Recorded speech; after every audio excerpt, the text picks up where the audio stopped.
Thank you so much for joining us today, and for those taking time to watch the recording later. I'm Jen, I'm the Wild Christian Coordinator at A Rocha UK. For those who don't know, A Rocha UK is a Christian conservation charity working with individuals and families, churches and Christian landowners and managers to restore and protect nature here in the UK. We're so pleased to have so many of you still coming in to the meeting to hear about what A Rocha was doing at COP26 and what we can do next. So we know that many of you were praying for our team during the 2 weeks, and we really value and appreciate your support. A total of 13 staff members were in Glasgow representing the A Rocha family. Now that wasn't all from the UK, that was from A Rocha Ghana, A Rocha France, A Rocha Canada, from Climate Stewards, and also A Rocha International. Tonight you'll hear from 3 members of the A Rocha COP26 team. We've got Andy Atkins and Hannah Eves of A Rocha UK, and our special guest Seth Appiah-Kubi of A Rocha Ghana. So we want as much time for questions to our speakers at the end, so we're going straight over to our first speaker, which will be Hannah. Hannah will share some of the headlines of what happened at COP26 and the outcomes of the conference. Hannah was part of the team in the Blue Zone of COP26, and she represented A Rocha UK and Climate Sunday at the stalls in the Green Zone and at external events in Glasgow. She's a research and executive assistant here at A Rocha UK, as well as part of the Climate Sunday steering group and a member of the Young Christian Climate Network. So welcome, Hannah. If you want to unmute your mic, and it's over to you. Thanks so much, Jen. Yes, so I'm going to just explain a bit about what was COP, what were the big political outcomes. I've been asked so many times since I got back from Glasgow, what was it like? What happened? Was a successful COP? Well, it's a really complicated question, but I'm hoping that I can give you a bit of an insight in some of the outcomes and some of the things that we think as a team about what happened. So what was it like? Well, just as a wee refresher course, because these things are so complicated. COP stands for the Conference of the Parties, and COP26 was the 26th meeting of the parties to the UN Framework Convention on Climate Change. There are COPs annually, but COP26 was significant for 2 reasons. First, it was the COP in which we track our progress from the Paris Agreement. Now, the Paris Agreement came out of COP21, and it's a global treaty which set out a framework to limit global warming to under 2 degrees and as close as possible to 1.5. So it was agreed at Paris that every 5 years we would come back and assess our progress. And that was what COP26 was supposed to do. And these are known as the country's nationally determined contributions. It was also a significant COP because it was in the UK, and the UK government is the host and stewards of COP26 and the subsequent agreement that came out of it, which is known as the Glasgow Climate Pact. This is significant for us because we're part of the UK civil society. So with COP on our doorstep, and with the responsibility of the presidency in the hands of our leaders, this was a particularly important moment, and still is, for us to continue to advocate for climate justice and the restoration of nature. COPs are set up in a specific way. They're split into 2 zones officially, the blue and the green zone, and you've probably heard people talking about this. The blue zone is where the negotiations happen. This is the governmental space. It's where the negotiations are. We were in the blue zone for 2 weeks as NGO observers, which is a really important function of civil society over these important global negotiations. There's also the green zone, which is known as the civil society space. And this includes stalls and exhibitions from charities, businesses, and other organizations. And we were in there as well. We were part of several stalls, hosting our own one as A Rocha UK and helping to host the Climate Sunday one. And we also were there to support our friends A Rocha Ghana with their absolutely fantastic stall. There's also an unofficial area around COPs, kind of like a climate fringe, a bit like the Edinburgh Fringe. And this was happening across Glasgow in churches and other venues, with events happening and focusing on climate issues. And there were also protests and other civil society actions happening around the edges of COP. We were part of those as well. We were part of an event in the city centre with our friends at Resound Worship and Tear Fund hosting the Doxicology Tour. And we also took part in the Global Day of Action on the 6th. But on to that second question, was COP successful? Well, the first thing to note is that COP did fail to deliver on 2 of its most important objectives. The first objective was achieving a level of greenhouse gas reduction pledges, which would equate with keeping the global temperature rise to no more than 1.5 degrees above that pre-industrial average. The second one was delivering on a past promise to provide 100 billion a year by 2020 to help developing nations go green and adapt to climate change. These were both significant things. We know that with every degree of warming, there will be bigger and more devastating impacts to communities across the world. Those communities which are often the least equipped to handle those impacts and those who've done the least to cause them. To not even deliver on the previously promised finance was disappointing. And it seems to us that the general consensus coming out of COP is that 1.5 degree target is on life support. What was agreed at COP does not guarantee that we will keep our temperatures even close to that figure. However, at the same time, the Glasgow Climate Pact is something that we can build on, and it signals movements in the right direction on both of these issues. Significantly, the Pact requests countries to update their current and inadequate emissions cut pledges to keep them in line with that 1.5 degree target. And it commits them to considering the adequacy of those aggregated pledges at COP27 next year in Egypt, rather than in 5 years' time, which was the previously agreed upon timetable. The Pact also promises a meeting of ministers in the year ahead to try and achieve that long-promised and critical climate finance flow, while acknowledging that those developing nations already need so much more than the originally promised amount. And given that the UK government remains as COP hosts, as stewards of that agreement all the way through to Egypt, they are therefore responsible for doing what they can to make sure both of these things are implemented. And this means, again, like I said, we as part of civil society in the UK have a bit of leverage to put pressure on the government in this year ahead. Another positive to come out of the Glasgow Climate Pact was that it was the first COP to actually name fossil fuels and the need to get the global economy off them.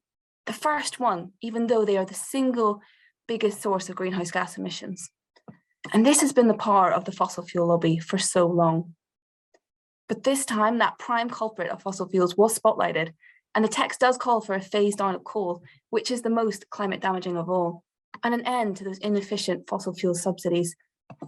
So even the mention of coal, of fossil fuels, and of subsidies has broken a long taboo, which hopefully will open up the way for more discussion and action. Also significant at COP, for us in particular at A Rocha UK, is that recognition that addressing climate change will require us to protect the world's remaining forests and other carbon sinks, such as wetlands and grasslands, and restoring these at scale. An agreement early in the conference on ending deforestation was signed by over 120 nations, and whilst a roadmap for delivering that goal was lacking, there seems more intention to act on this, and a greater recognition that the drivers of the biodiversity crisis are the same drivers of the climate crisis. So what happens now? Well, the lack of decisive breakthroughs on critical issues of financing and emissions cuts, coupled with an agreement to return to them in 2022, adds pressure on wealthier nations such as the UK to give a much greater priority to domestic climate policy and action in the year ahead. And that underscores the critical importance of us maintaining and growing public pressure for change. To us, the build up to COP felt huge. People were talking about this as the last opportunity to take life-saving action on the climate. This is the moment. If we don't act now, it will be too late. But ultimately, the success and failure of COP will depend on what happens next. Governments and civil society could use the opportunities in the Glasgow Climate Pact to accelerate actions to address climate change in the year ahead.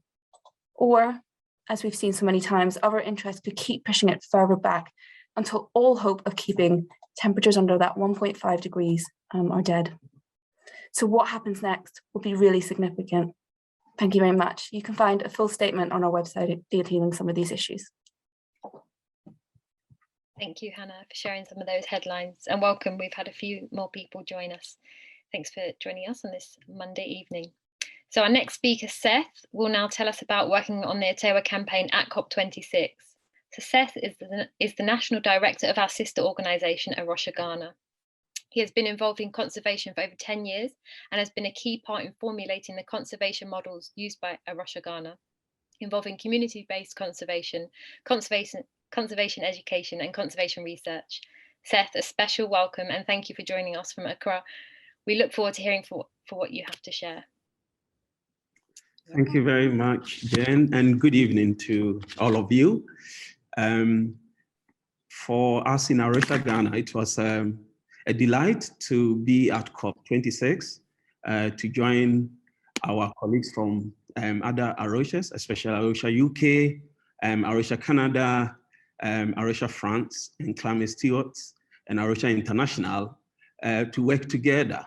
I think going into COP26, we had a position paper on nature-based solutions, a paper that was developed, spearheaded by A Rocha UK, and to push this and to lobby for nature-based solutions. For us in A Rocha Ghana, this was significant because for some time now, we've been working and campaigning to save the all-important Atewa Forest. The Atewa Forest is in Ghana. It's a biodiversity hotspot with a lot of vulnerable and endangered species, but also it's a place that supplies water to 5 million Ghanaians. So this is a very important place, and we've been campaigning because this place is up for mining of bauxite by our government, which has signed an agreement, a loan agreement with the Chinese government. And it is our ambition to raise all voices to save Atewa. So nature-based solution was really relevant for, for the campaign. And at COP, we joined our colleagues. There was a day exhibition where we highlighted the importance of Atewa and the need to save it. But we also, as A Rocha Ghana, also supported even the Ghana delegation, where our government was also negotiating, for more finance as a developing country in its effort to develop, so that some of the actions that government takes to raise money, such as mining in forest reserves and in natural places, can be reduced.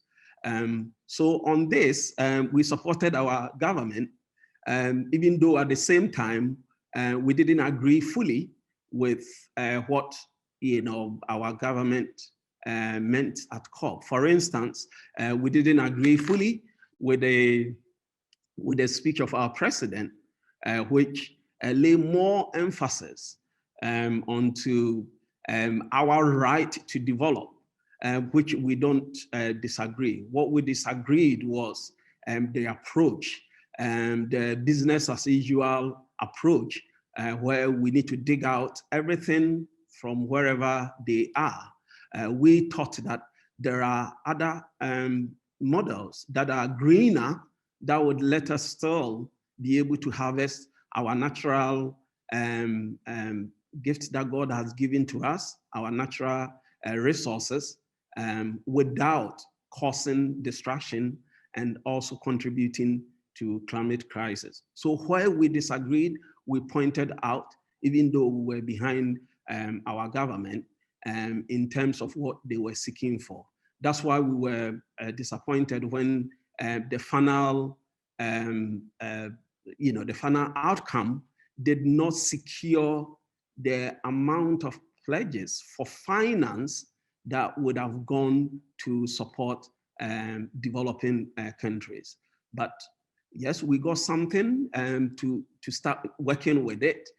So whatever framework that was achieved at the end of COP26, we think that year by year, we can push for a lot more finance to come to developing countries for adaptation and mitigation.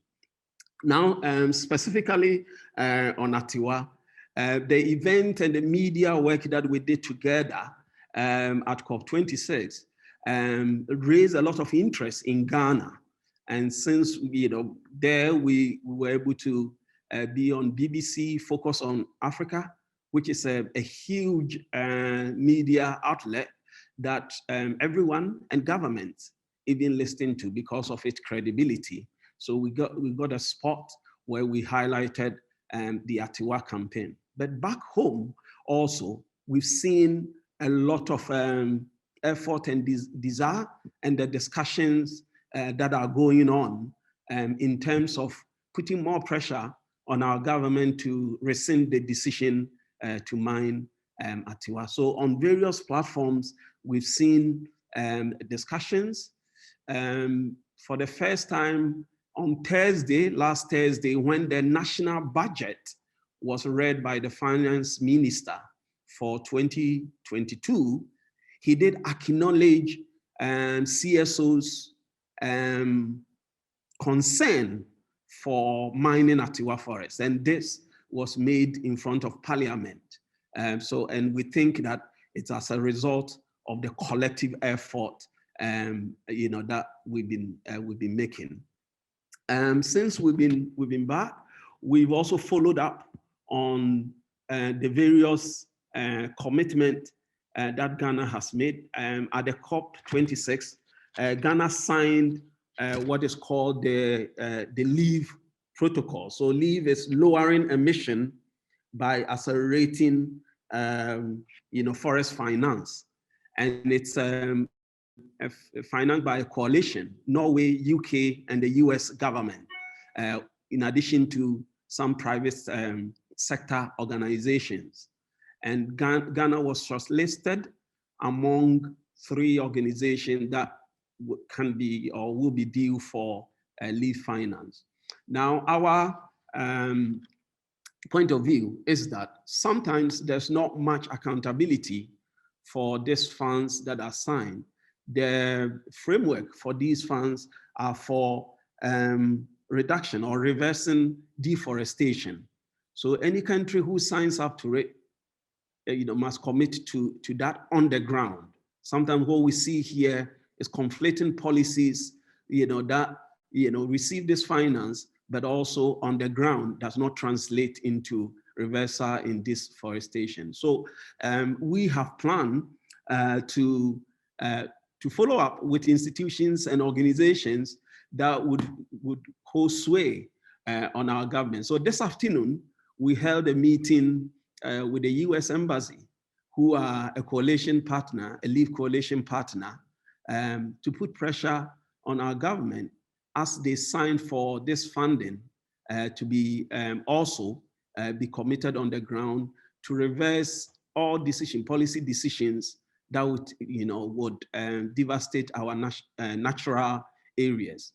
I think the next we want to have a meeting with the the UK Embassy also in Accra. And we would want our audience and our colleagues in the UK to talk to your MPs, to raise voices that there's an important forest in Ghana that should be saved, and they can talk to people that they know, MPs, to bring pressure on our government to change this policy. So we'll continue to work with our colleagues in A Rocha UK, on the campaign, and also we will solicit your prayers. They are very important in the progress that we make in this campaign. I think I would keep it here again and hand it over to you. I'm ready to take any questions that will come up later. Thank you. Thanks so much, Seth. We will now hear from Andy Atkins, who was leading the A Rocha delegation at COP26. Andy is our Chief Executive at A Rocha UK. He's also chairing the Climate Sunday initiative, which you may have heard of or taken part in yourself this past year. Andy has a track record of campaigning and mobilising the public around environment and development issues with both Christian and secular charities. He was previously CEO of Friends of the Earth in the UK for 7 years, and he also chaired the board of Friends of the Earth in Europe. So prior to that, he was Advocacy Director at Tear Fund, where he established the development charity's work on climate change, and he was a founding member of the 2005 Make Poverty History campaign. So Andy, please unmute your mic. Thanks, Jen, and good evening, everybody. And thank you very much, Seth, for joining us from Accra tonight. I have to say, of all the different things we did in 2 very intense weeks at COP. Some of the most fun stuff was actually working with Seth and his colleague Daryl, who was there as well, kicking up a bit of fuss about Atewa. I think we all enjoyed that greatly, and obviously there's a lot more to be done, but it's good to know that it's already having a bit of an impact back where you are, Seth. So we look forward to carrying on that. It's my task tonight just to talk a little bit about where Christians and churches go next post-COP. And I think there's the short term and there's the long term. As Hannah has said, the outcomes of COP weren't everything we wanted, but they rarely are. I've been in this is the 7th COP I've been at, and the 14th I've been involved in quite a lot, and they're never exactly what you want. They're always fall short, but there's always something you can build on. And I think this is a very significant COP in giving 2 very, very sharp pointers as to what needs to happen in the next year. Unusual, very unusual in that respect. The first, as Hannah has said, is the agreement that countries need to go back and look at their pledges, and instead of waiting 5 years to assess them again, which COP would normally do, there's a COP every year, but it only assesses the pledges every 5 years. That is now going to have to be done again next year because they are not high enough, they're not good enough to keep us under 1.5 degrees. And that's quite extraordinary that COP takes that decision. And there are a few countries that didn't want to take that decision, but in the end, they could not disagree with that, unlike the fact they disagree with some other things. And that gives us a clue as to what we can do and how we can help. The second thing, as Hannah also pointed out, was that about that 100 billion, that they didn't reach it, but there is going to be a meeting in the forthcoming year, 2022, of ministers to try to get agreement on that 100 billion, long ago promised, $100 billion a year financial assistance to developing countries. So where does that leave us? Now, because the outcomes of COP are to be stewarded by the UK government for another year until the next COP, we still do have considerable room for influence. So our view is that in the year ahead, it would be incredibly helpful and incredibly productive if we succeed, that churches obviously carry on doing the things that we are all committed to doing already in our churches, whether it's going to the next stage of eco church or whatever other commitments you've made. And of course, during the course of Climate Sunday, many churches have made commitments to go further faster on eco church, or if they're in Scotland, eco congregation Scotland, and so on. But the big difference this time is that we need to tell our MPs and the government what we are doing. It is absolutely right, out of integrity, that we take those steps ourselves. But we can really add value to the practical work we're doing in our own churches by also telling our MP and telling the wider government and asking them to make sure they're doing everything they can in the year ahead to keep the UK on track, or to get the UK on track with its own carbon reduction commitments. We are way off track with our own carbon reduction commitments, whatever other countries are doing. And the more the UK can actually put the policies in place here to get us back on track, the more leverage the UK is going to have with other countries to get them to raise their pledges, if you see that connection. So I think as Christians, we're often very humble. We do what we want to do. We do what we think we have to do, and we get on and do it quietly. We don't tell anybody else. It's really countercultural, I know, but we need to do what we've got to do in our churches out of integrity. We must do that. But we now need to tell our local MP, this is what we're doing. Please, can you make sure the government does this to give us the best chance of helping or convincing all countries to raise their pledges by about this time next year. It's going to be, the next COP will be in Egypt. So that's the first thing. The second thing is, of course, to add to that reference to the 100 billion. It will not have escaped many of your notice that the British government actually cut the UK aid budget in the 6 months before COP. I think that was one of the most disastrous decisions I have ever seen from a government that is actually convening COP. It's such a massive own goal. In that context, it was virtually impossible for them to convince anybody else then to put up more money. I think we just have to get that decision reversed. And I think in anything you say to your own MPs, you need to make that point, that if we wish other countries to put up more money to reach that target of 100 billion, then the British government would be wise to reconsider its decision and find a way for the UK itself to put more money in.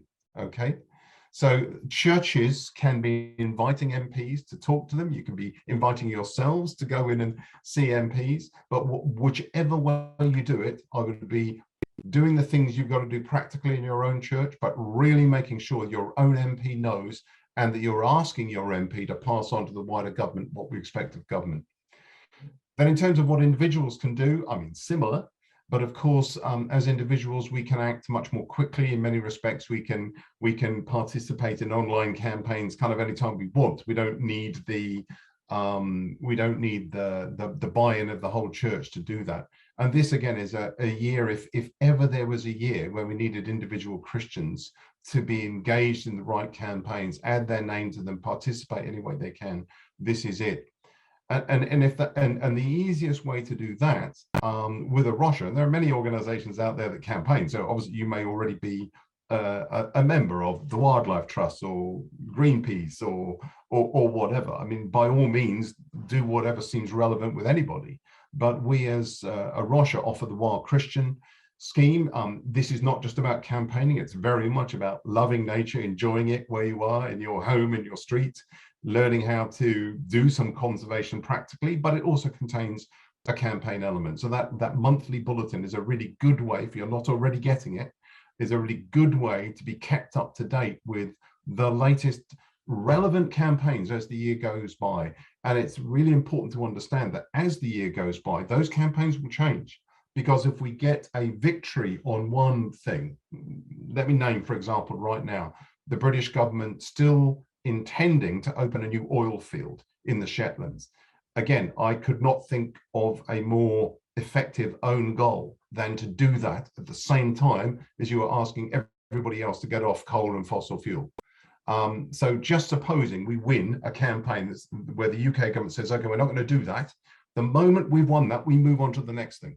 We have to. There's so much to be done. So the campaign message, the campaign priority is likely to shift through the year, and the main way to keep in touch with that is then by that regular bulletin, Wild Christian. So if you're not already participating in that, please do go on the web afterwards and sign up on A Rocha UK's website. I think Jen will put the link, or Philippa will put the link up afterwards as well, so you can see where to do that. There's a third thing I'd say though, which is then more about the long term, and that is that, you know, this is going to be a decade of rapid change. We need it to be a decade of rapid change. Many of those changes will be actually they're very, very good for us, not just because they help avoid runaway climate change. If I give you an example, one of the things we need to do is to get off fossil fuel transport. That's also incredibly good for air pollution. For anybody like people in my family who suffer from asthma and so on, actually, why would you not want to make your air cleaner in the cities with or without climate change? So many of the changes we need will have huge co-benefits, but it needs to be fast. Now, if we're going to sustain that level of change and level of public appetite for that change, and also if you are doing stuff in your churches and if you're campaigning individually, we have to sustain ourselves.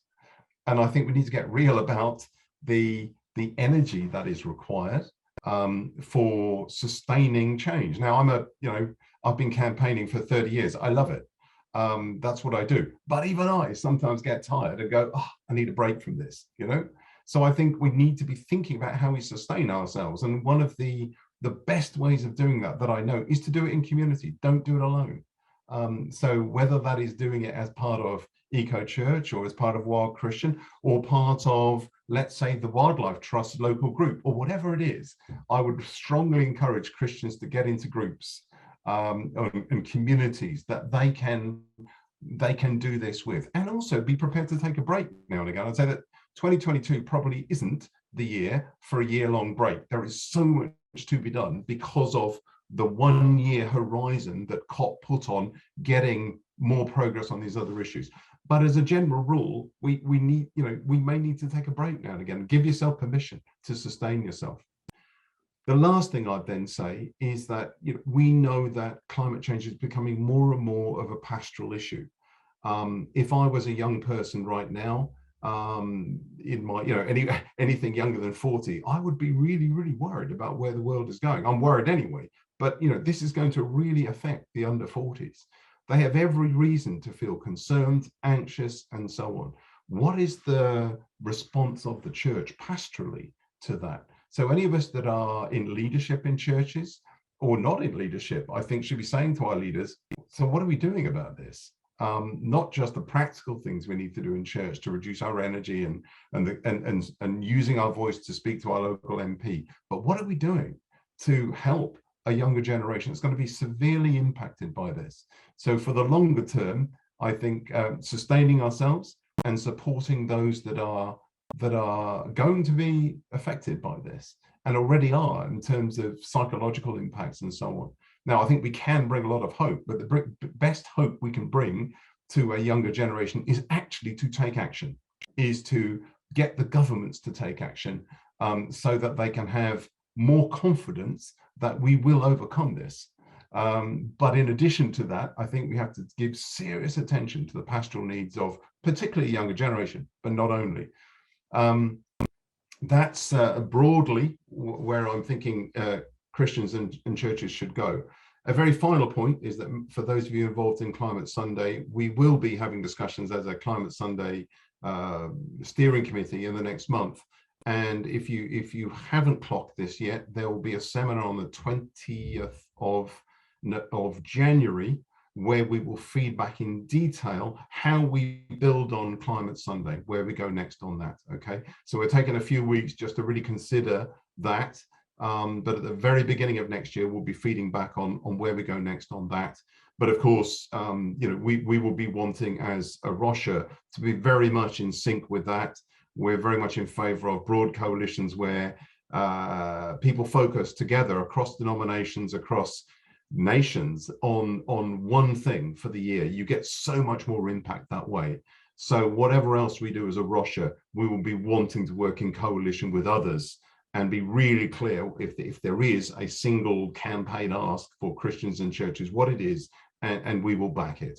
And of course, we will let you know what that is once that has been decided. But for now, everything I've said stands. Nothing that we agree as Climate Sunday is likely to override that. It'll be something that complements it at the very least. And I think it's very likely already that there's going to be a focus around, for example, having no more fossil fuel extraction in the UK. That's the biggest signal we could send at this point, is to go, right, enough. We will not dig up, mine, drill for any more fossil fuels in the UK. But that's an informal view. Let's see what happens formally. But that needs to happen. Whether that will be the one single thing that we all focus on remains to be determined. Okay, Jen, back to you. Thanks, Andy. And we have had lots of questions. We'll try and get through as many as we can. If we can't, then we will aim to answer them in the follow-up email somehow. So a question for all three of the panelists. What do panel members think that civil society, including churches and NGOs, should do more of if we are to make the breakthrough? So if Hannah wants to go first, it's okay. Yeah, I think a really significant thing we could do is act together. I actually think that we're strongest when we come together under kind of agreed messaging and a common call. One of the things we did with Climate Sunday was kind of gather over 30 denominations and organisations from the UK. And I think a lot of people fed back to us, it's just really encouraging to see the Church of England, Church in Wales, Church of Scotland, Catholic Church, Baptist, with CAFOD and Tear Fund and A Rocha, and kind of all the big kind of coming together, and we're showing that that people of faith care about this issue. I think that could be a really important thing, and it really shows when we're singing from the same hymn sheet that I think it will make a big impact as well. Yes, definitely united front. Seth, would you like to answer that question? So what do you think that civil society, including churches and NGOs, should do more of if we are to make the breakthrough? Right, so United Front, spot on. And in addition to that, especially the church, is to, continue to, to highlight this in our church meetings. Here in Ghana, we have a lot of the Pentecostal kind of churches, where these issues sometimes are not prioritized. Our work in the churches are beginning to raise some of these issues and being accepted. There are a lot of influential people in the church. Almost all the people that occupy the higher positions in the offices from Monday to Friday are in the church. In Ghana, there's a big Christian community.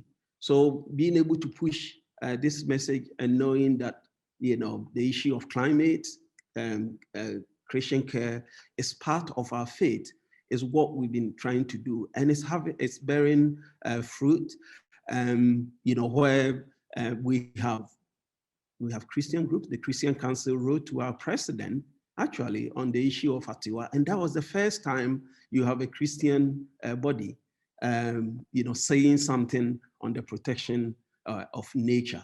So I think we can, the churches can be more upfront, like they go on to sign petitions, join the petition signing list. For CSOs, for civil society organizations, I think we'll have to work together. We would sometimes we struggle to have some of our colleagues sign petitions and join court cases that will bring against government. The Atewa case has been sent to court. Some civil society organizations joined, others didn't. But I think working together in a concerted effort, I think Hannah mentioned it, is really what would bring the impact. Great, thank you. And from Andy, please. This won't surprise you, but I think it is raising our voices, it's speaking up. And if I can just say, that really adds value to the practical stuff. I'm not saying stop doing the practical stuff. No, please continue, but add value to it by raising our voices. This is the year to do it. And I always remember taking a colleague from South America to Parliament when I first started my career, was working on human rights. As we walked into Parliament and asked to see our MP, and I met, he was almost crying. He just couldn't believe the access we had to our parliamentarians. We didn't have to go through security. We could speak up in the media and not fear being shot the next day by a paramilitary death squad, etc., etc., etc. We do not know how lucky we are in this country, what democratic privileges we have. So I would urge us to use them, and particularly use them on behalf of those who do not have them. Because we can speak up, we can contact our MP, we can protest without fear of being shot. And it's that bad in many, many other countries. Ghana, thank God, talking to Seth, is one of the much more democratic African countries where we actually have very similar traditions. And it's recently, and I'm delighted to hear that Seth is able to say the things he can say in Ghana without much fear of retribution. But actually, that is just not the case in many African countries or Latin American countries or Asian countries. So let's use the privilege we have in this country to defend everybody and everybody's climate. Thank you. And for Hannah, how would you support those experiencing climate grief or anxiety?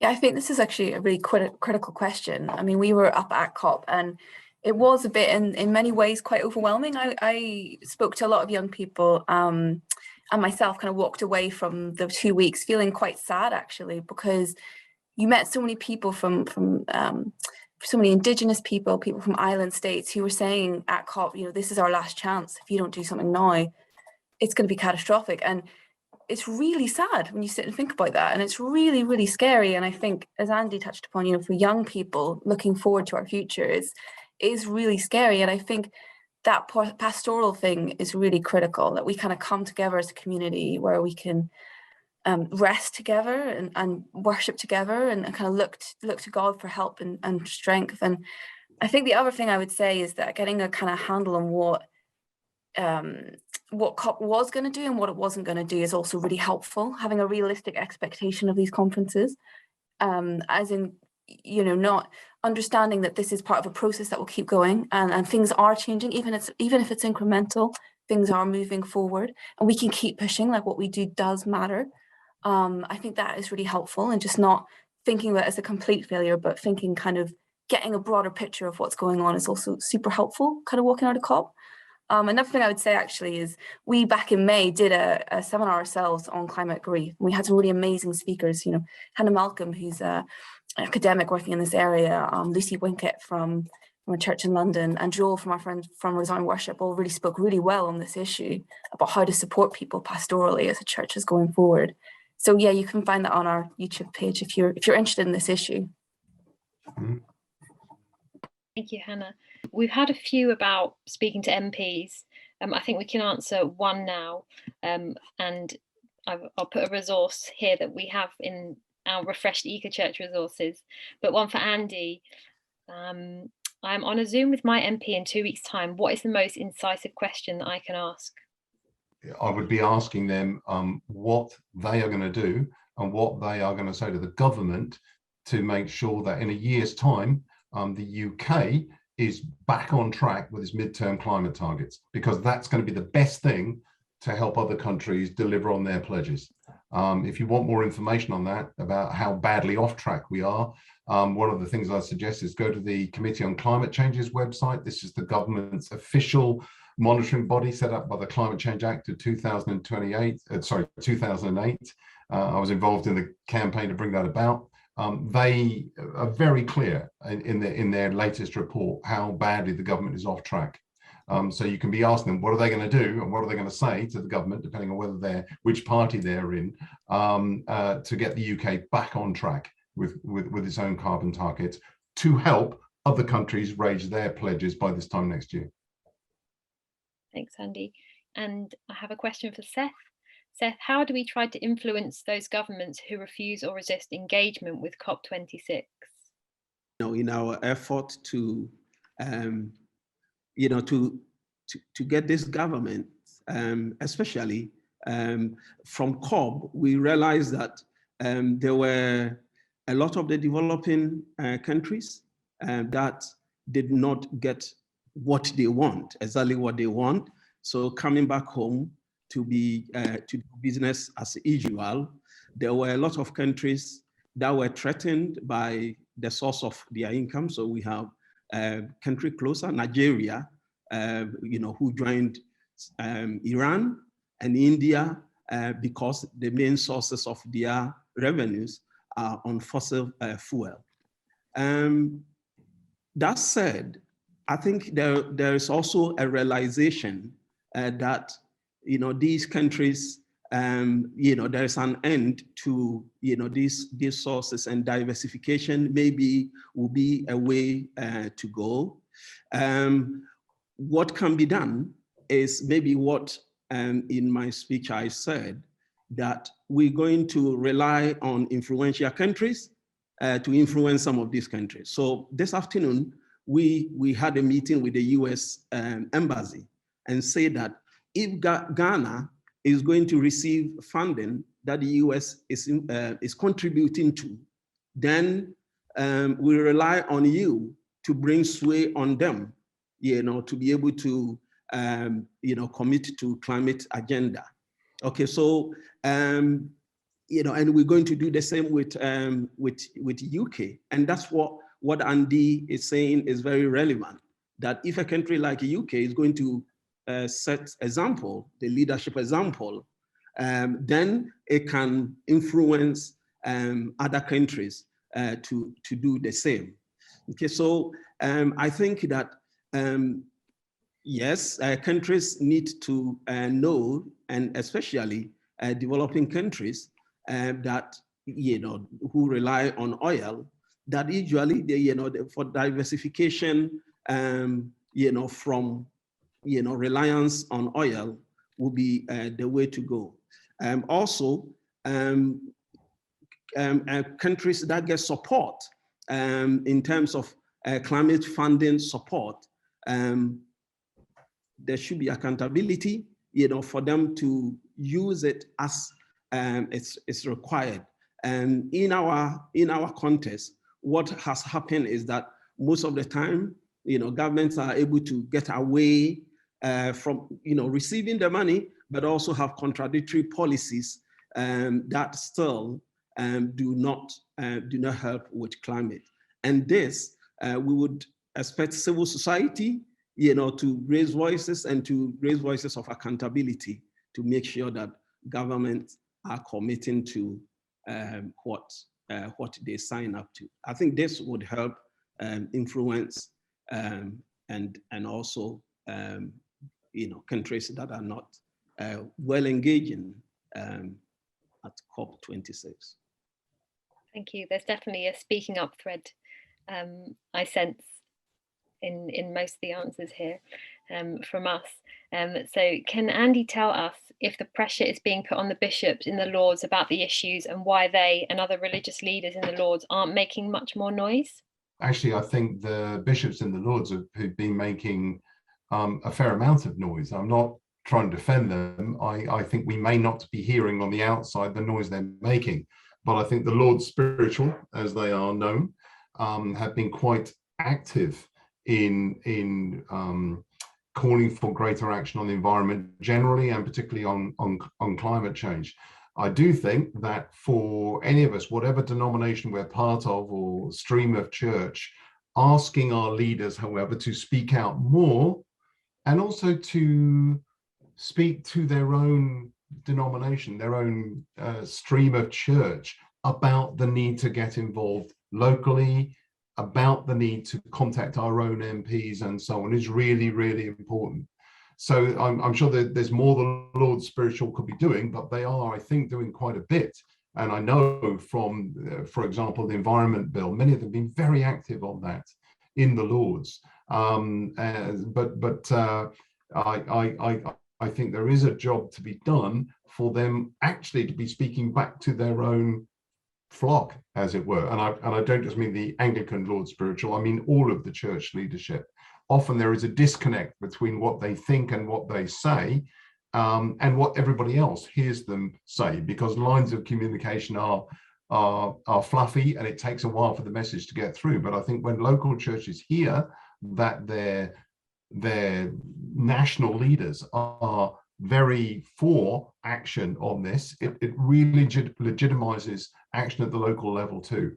I'm not saying they're not always going as fast as they should do, but I think it's partly a question of communication. But by all means, ask, whatever denomination you're in, ask your leaders what they're doing and get them to tell you. So if they're not going fast enough, they'll understand that you want them to go faster too. We can also campaign and speak up within our denominations as well as to business and so on. It's not just governments we should be requesting things of and asking to lead us in a certain direction. One more for Andy. So it's a week after COP. It will be interesting to know what steps leaders have made to start putting into effect the promises they made. 190 world leaders have not phoned me up to tell me what they're going to do. But neither have they emailed me, which I have to say I'm very relieved about. I don't think we'll know in the short term. What I do know is that within the British government, there is a very great awareness, actually, that time is very short, that the scale at which the world needs to act is huge, that this will require governments. Only governments acting is going to pull us out of this.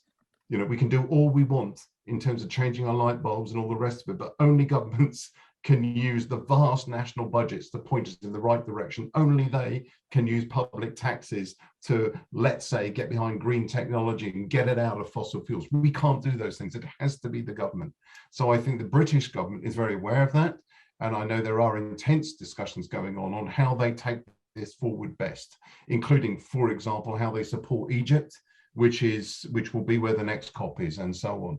So I don't have the complete answer, but I know our government, of which I'm not the greatest fan on occasions, is very aware of the need to move very fast on this, to lock down some of the progress that was made at COP, and also to build on it fast. Now, as we find out more, and as we get a better idea of where we should push, we will communicate that in Wild Christian. So I can't emphasize enough how, you know, the way to keep in touch with us on this is via the Wild Christian, that monthly bulletin, where we will let you know what is the latest that we know and what is the best campaign to get behind.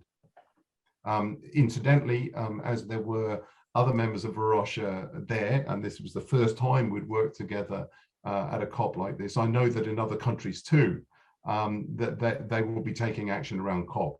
So we will be sharing information within the A Rocha family, and I'm sure we'll hear more from our sister organizations in the United States, in Canada, in Ghana, in Nigeria, for example, as to what they think they can do in their countries with their governments as time goes on.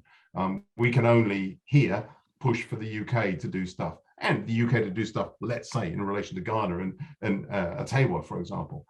But we will also, of course, be trying to facilitate discussion with our sister organizations on what they can do in their own countries. I'm going to give one over to Hannah. So Mike wrote, he's read about the 2 degrees global warming, no coral reefs will survive, and seen that new coral can be grown. Is this true? Does A Rocha have any involvement in this, directly or via partners? Yes, this is a really interesting one. And the first thing I'd say is I'm no expert in marine conservation, but from my understanding, the IPCC has estimated that there's going to be a massive difference in the health of coral reefs from 1.5 to. So what you find at 1.5 is something like 70 to 90% of decline. And then when you get to 2, it's like 99%. And they've suggested that going to 2 and getting above it gets you to a point where coral reef cannot grow back and you have annual bleaching events. Now, I think that highlights a really significant issue, is that every degree matters. So when we get, everyone's talking a lot about keeping 1.5 alive. We need to keep 1.5 alive. And then if we get beyond that, 1.6, 1.7, 1.8, 1.9, we need to keep fighting to keep it as far down as possible, because every degree matters. That difference between 1.5 and 2 in this issue of coral reefs is particularly interesting. And I would say as well that we, as A Rocha UK, don't have a marine conservation programme, but if you go on the A Rocha International website, you can learn about other A Rocha members of our family who do have their own marine conservation programmes. But yeah, I think that. And the IPCC has written a lot about modelling with areas like coral reefs, so that would be another really good place to go for more information. Oh, great, Hannah. So thank you again to everyone that's joined us and for all your questions. I'm so sorry we couldn't get through all of them. And just wanted to say again, thank you for your prayers, not just for COP, but for the team, for our team as well. Andy will now formally close our webinar. Thanks, and I think it's right to say, Jen, that we're going to send an email around afterwards, so you'll get follow-up information from this.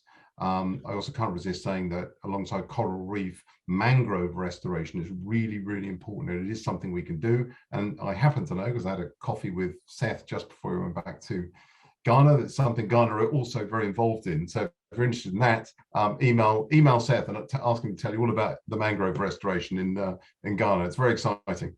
Anyway, thank you very much for joining us. Really, really delighted so many of you could come on a cold Monday evening. Thank you so much.